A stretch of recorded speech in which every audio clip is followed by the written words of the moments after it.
Съвместна инициатива на екип Застъпници за пътна безопасност от село Бохот и Сдружение Отворена младеж се проведе в село Бохот на 13 април на площада пред кметството.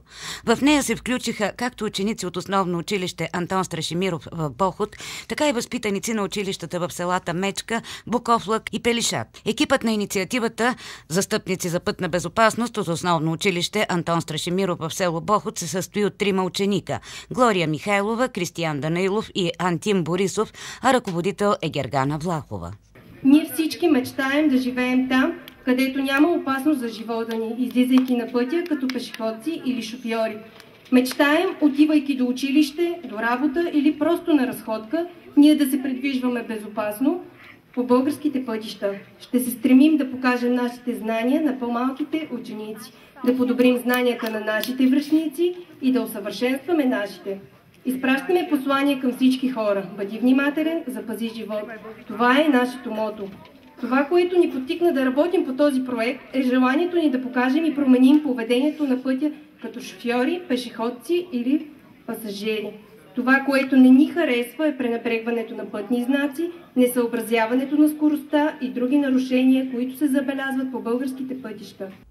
Инициативата включваше отговори на различни въпроси, които показваха познанията на децата за начина на движение на различните моторни превозни средства, пътните знаци, поведението на пътя на шофьори и пешеходци. Отбори от 4 училища решаваха и тестове, които бяха оценявани от специално жури. Негов председател беше Йордан Дондаков, началник сектор Пътна полиция към областна дирекция на полицията в Плевен.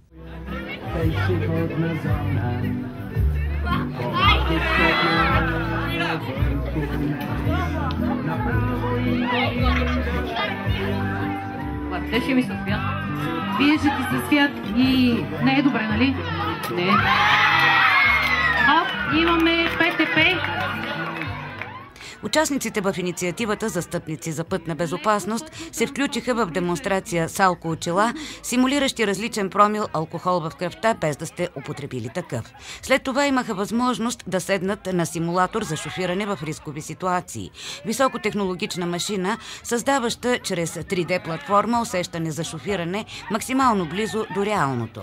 Специално разработен кантар показа колко тежи един човек при удар със скорост от 50, 90 и 130 км в час.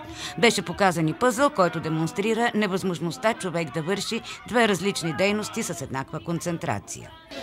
Основната цел за мен е младите хора да придобият по-добра култура на поведение на пътя и да дадем своя малък, макар и малък принос за намаляване на пътните инциденти и желанието ми е да растат млади хора, които уважават, спазват правилата и са бдителни към нарушенията, които се извършват по пътищата, защото всеки ден ние сме участници в движението по пътищата, да е било то като пешеходци или като водачи на пътно-превозни средства.